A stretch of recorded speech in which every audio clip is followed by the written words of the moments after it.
1990 ದೇಶಾದ್ಯಂತ ಲೋಕಸಭಾ ಚುನಾವಣೆಯ ಕಾವು. ದಕ್ಷಿಣ ಕನ್ನಡ ಜಿಲ್ಲೆಯಲ್ಲೂ ಆ ಕಾವು ಏರ್ತಾ ಇತ್ತು. ಉತ್ತರ ಕನ್ನಡ ಜಿಲ್ಲೆಯಲ್ಲಿ, ಉಡುಪಿ ಜಿಲ್ಲೆಯಲ್ಲಿ ಕಾವು ಇತ್ತು. ದಕ್ಷಿಣ ಕನ್ನಡ ಜಿಲ್ಲೆಯಲ್ಲಿ ಧನಂಜಯ ಕುಮಾರ್ ಅವರು 2ನೇ ಬಾರಿಗೆ ಲೋಕಸಭಾ ಅಭ್ಯರ್ಥಿಯಾಗಿದ್ದರು. ಉತ್ತರ ಕನ್ನಡ ಜಿಲ್ಲೆಯಲ್ಲಿ ಭಾರತೀಯ ಜನತಾ ಪಕ್ಷ ಹೊಸ ಪ್ರಯೋಗವನ್ನು ಮಾಡಿತ್ತು. ಹಿಂದೂ ಜಾಗರಣ ವೇದಿಕೆಯಲ್ಲಿ ಸಕ್ರಿಯರಾಗಿದ್ದುಕೊಂಡು ಭಟ್ಕಳ ಗಲಭೆಯ ಸಂದರ್ಭದಲ್ಲಿ 10 ಹಲವು ಪ್ರಕರಣಗಳನ್ನು ಎದುರಿಸುತ್ತಿದ್ದಂತಹ 1994ರ ಹುಬ್ಬಳ್ಳಿ ಈದ್ಗಾ ಮೈದಾನ ಗಲಾಟೆಯ ಮುಂಚೂಣಿ ನಾಯಕ ಅನಂತಕುಮಾರ್ ಹೆಗಡೆ ಅವರನ್ನು ಅಭ್ಯರ್ಥಿಯನ್ನಾಗಿ ಮಾಡಿ ಆ ಕಾಲಘಟ್ಟದಲ್ಲಿ ಭಟ್ಕಳದಲ್ಲಿ ಶಾಸಕರಾಗಿದ್ದವರು ಉಪ್ಪೂರು ಚಿತ್ತರಂಜನ್ ಅವರು. ಬಡವರ ಡಾಕ್ಟರು ಎಂದು ಅವರಿಗೆ ಹೆಸರಿತ್ತು. ಸಾಮಾನ್ಯವಾಗಿ ಅವರನ್ನು ರಂಜನ್ ಡಾಕ್ಟ್ರು ಅಂತ ಹೇಳಿ ಕರೀತಾ ಇದ್ದರು. ಹಿರಿಯ ವೈದ್ಯರನ್ನು ಕರೆಸಿಕೊಂಡು ಬಡವರಿಗೆ ಚಿಕಿತ್ಸೆ ನೀಡುತ್ತಿದ್ದರು. ರಾಷ್ಟ್ರೀಯ ಹೆದ್ದಾರಿಯ ಪಕ್ಕದಲ್ಲಿಯೇ ಅವರ ಕ್ಲಿನಿಕ್ ಇತ್ತು, ಅದರ ಪಕ್ಕದಲ್ಲೇ ಅವರ ಮನೆ. ಅಂತಹ ಚಿತ್ತರಂಜನ್ ಅವರನ್ನು ಏಪ್ರಿಲ್ 10ರಂದು 1996 ಅವರ ಮನೆಯಲ್ಲಿಯೇ ರಾತ್ರಿ ಸುಮಾರು 9:30ರ ವೇಳೆಗೆ ಗುಂಡಿಟ್ಟು ಹತ್ಯೆ ಮಾಡಲಾಗಿದೆ. ಆ ಘಟನೆ ಇವತ್ತಿಗೂ ಕಣ್ಣಿಗೆ ಕಟ್ಟಿದಂತಿದೆ. ಅಕ್ಟೋಬರ್ 11ರಂದು ಬೆಳಿಗ್ಗೆ ಅಂದಿನ ಮಂಗಳೂರು ಶಾಸಕ ಎನ್ ಯೋಗೀಶ್ ಭಟ್ ಅವರು ದೂರವಾಣಿ ಕರೆ ಮಾಡಿ ಚುನಾವಣೆಯ ಸಂದರ್ಭ ಆಗಿದ್ದರಿಂದ ಅವರು ಹೇಳಿದ ಮಾತು ಹೀಗಿತ್ತು: ಬುಲೆಟ್ಗೆ ನಾವು ಬ್ಯಾಲೆಟ್ನಿಂದ ಉತ್ತರ ಕೊಡ್ತಾ ಇದ್ವಿ. ಸ್ವಲ್ಪ ಸಮಯದಲ್ಲಿ ಜಿಲ್ಲಾ BJP ಕಚೇರಿಯಿಂದ ದೂರವಾಣಿ ಕರೆ ಬಂದಿತ್ತು.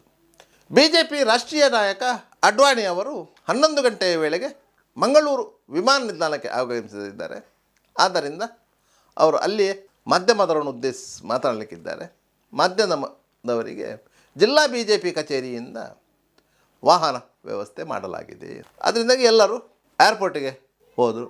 ಈ ಸಂದರ್ಭದಲ್ಲಿ ಅಡ್ವಾಣಿಯವರ ಆಗಮನ ವಿಳಂಬವಾಗತೊಡಗಿತ್ತು. ಅವರು ತುಮಕೂರಿನಲ್ಲಿ ಚುನಾವಣಾ ಸಂಬಂಧ ಪ್ರಚಾರ ಸಭೆಯಲ್ಲಿ ಭಾಗವಹಿಸ್ತಾ ಇದ್ದರು. ಅಲ್ಲಿಂದ ಅವರು ಹೆಲಿಕಾಪ್ಟರ್ ಅರೇಂಜ್ ಮಾಡಿಕೊಂಡು ಏರ್ಪೋರ್ಟಿಗೆ ಮಂಗಳೂರಿಗೆ ಬರಬೇಕಿತ್ತು. ಅದರಿಂದ ವಿಳಂಬ ಆಗುತ್ತದೆ ಎನ್ನುವಂಥ ಸಂದರ್ಭದಲ್ಲಿ ಮಂಗಳೂರು ಲೋಕಸಭಾ ಕ್ಷೇತ್ರದ ಅಭ್ಯರ್ಥಿಯಾಗಿದ್ದ ಧನಂಜಯ ಕುಮಾರ್ ಅವರು ಇದ್ದರು. ಒಂದು ಕುತೂಹಲ ಇತ್ತು. ಭಟ್ಕಳದಲ್ಲಿ ಹಾಲಿ ಶಾಸಕರೊಬ್ಬರನ್ನು ಅವರ ಮನೆಯಲ್ಲಿ ಗುಂಡಿಟ್ಟು ಹತ್ಯೆ ಮಾಡಲಾಗಿತ್ತು. ಇದರ ಬಗ್ಗೆ ವಿಸ್ತೃತ ವರದಿಗಾಗಿ ಭಟ್ಕಳಕ್ಕೆ ಹೋಗಬೇಕನ್ನೋ ಕುತೂಹಲ ಇತ್ತು. ಧನಂಜಯ ಕುಮಾರ್ ಅವರೊಂದಿಗೆ ವಿನಂತಿಸಿಕೊಂಡಂಥ ಸಂದರ್ಭದಲ್ಲಿ ಅವರೊಂದು ಕಾರ್ ಅರೇಂಜ್ ಮಾಡಿದರು. ಛಾಯಾಗ್ರಾಹಕ ದಯಾನಂದ್ ಪಯ್ಯಡವರೊಂದಿಗೆ ಭಟ್ಕಳಕ್ಕೆ ಹೋದೆವು.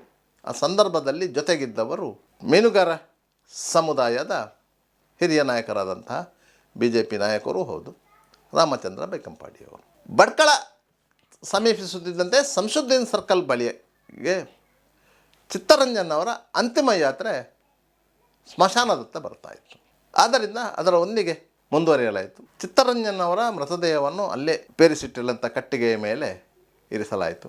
ಅಡ್ವಾಣಿಯವರ ಆಗಮನಕ್ಕೆ ಕಾಯಲಾಗ್ತಾಯಿತ್ತು. ಆ ಸಂದರ್ಭದಲ್ಲಿ RSS ಮುಖಂಡ ಪ್ರಭಾಕರ ಭಟ್ ಮತ್ತಿತರ ಎಲ್ಲ ನಾಯಕರು ಅಲ್ಲಿ ಸೇರಿದರು. ಸಾವಿರಾರು ಸಂಖ್ಯೆಯಲ್ಲಿ ಜನ ಮುತ್ತಿಗೆ ಹಾಕಿದಂಥ ಸ್ಥಿತಿಯಲ್ಲಿ ಆಗ ಮೈ ಮೇಲೆ ದರ್ಶನ ಬಂದ ರೀತಿಯಲ್ಲಿ ನಡೆದುಕೊಂಡು ಬಂದವರು ಹಿಂದೂ ಜಾಗರಣ ವೇದಿಕೆಯ ಪ್ರಮುಖರಾಗಿದ್ದಂತಹ ಜಗದೀಶ್ ಕಾರಂತ್ ಅವರು. ಬಂದವರೇ ಮೃತದೇಹದ ಮುಂದೆ ಸಾಷ್ಟಾಂಗ ಪ್ರಣಾಮಗಳನ್ನ ಅರ್ಪಿಸಿ ಅಲ್ಲೇ ಪ್ರಭಾಕರ್ ಭಟ್ ಅವರ ಪಕ್ಕದಲ್ಲೇ ಕುಳಿತುಕೊಟ್ರು. ಸ್ವಲ್ಪ ಸಮಯದಲ್ಲಿ ಅಡ್ವಾಣಿಯವರ ಆಗಮನವಾಯಿತು.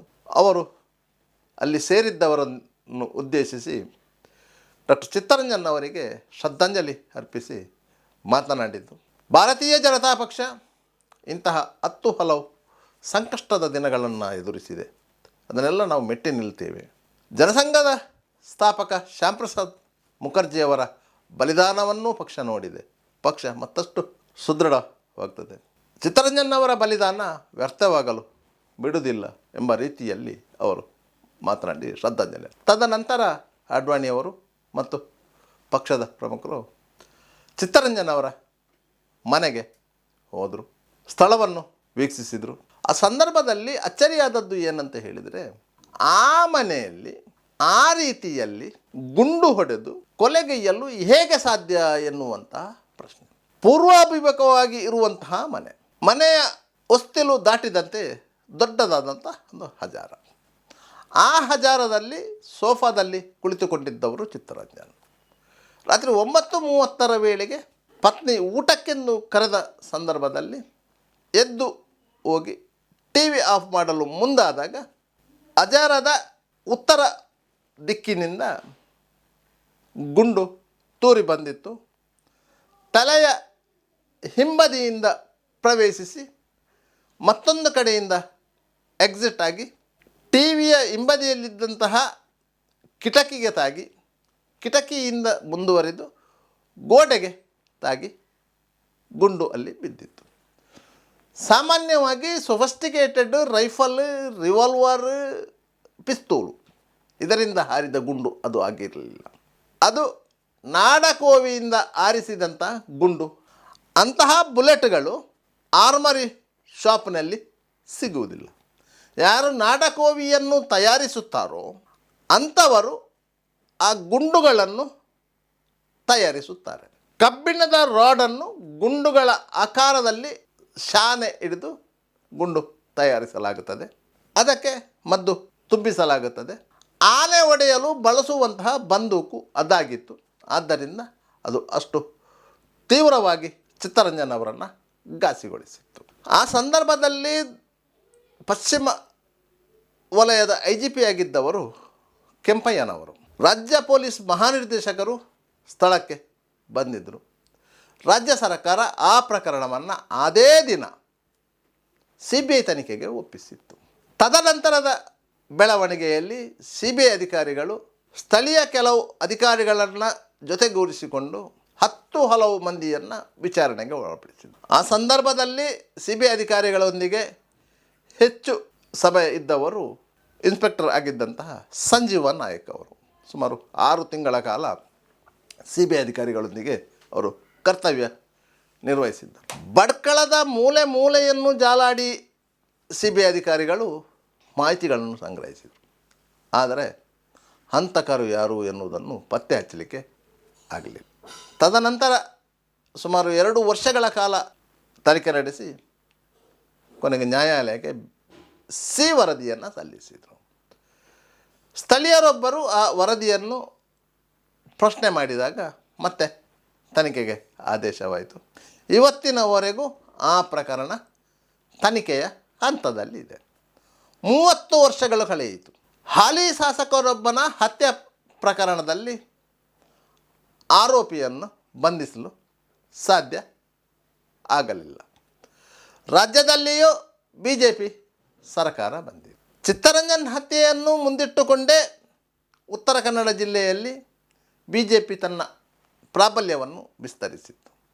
ಅಲ್ಲಿಂದ ಇಲ್ಲಿಯ ತನಕ ಉತ್ತರ ಕನ್ನಡ ಜಿಲ್ಲೆಯಲ್ಲಿ ಒಂದು ಅವಧಿಯನ್ನು ಹೊರತುಪಡಿಸಿ ಭಾರತೀಯ ಜನತಾ ಪಕ್ಷದ ಲೋಕಸಭಾ ಸದಸ್ಯರಿದ್ದಾರೆ.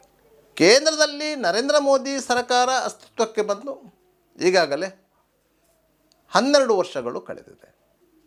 3ನೇ ಟರ್ಮು. ಆದರೂ ಚಿತ್ತರಂಜನ್ ಪ್ರಕರಣವನ್ನು ಭೇದಿಸಲಿಕ್ಕೆ CBI ಅಧಿಕಾರಿಗಳಿಗೆ ಸಾಧ್ಯವಾಗಲಿಲ್ಲ. ಇದು ಈ ದೇಶದ ದುರಂತ ಅಲ್ಲದೆ ಮತ್ತೇನಲ್ಲ. ಅದೇ ಉತ್ತರ ಕನ್ನಡ ಜಿಲ್ಲೆಯ ಕಾರವಾರದಲ್ಲಿ ಶಾಸಕರಾಗಿದ್ದಂತಹ ವಸಂತ ಅಸ್ನೋಟಿಗರನ್ನು ಅದೇ ರೀತಿ ಗುಂಡು ಹೊಡೆದು ಹತ್ಯೆ ಮಾಡಲಾಗಿತ್ತು. ಅದರಲ್ಲಿ ಆರೋಪಿಗಳನ್ನು ಬಂಧಿಸಲಾಗಿತ್ತು. ಆರೋಪಿಗಳೊಬ್ಬನನ್ನು ಮತ್ತೊಂದು ಘಟನೆಯಲ್ಲಿ ಹತ್ಯೆಯೂ ಮಾಡಲಾಗಿತ್ತು. ಈ ರೀತಿಯ ಘಟನೆಗಳು ನಡೆದಿದೆ. ಬಡ್ಕಳ ಅಂದು ಹೇಗಿತ್ತೋ ಇಂದು ಹಾಗೆಯೇ ಇದೆ.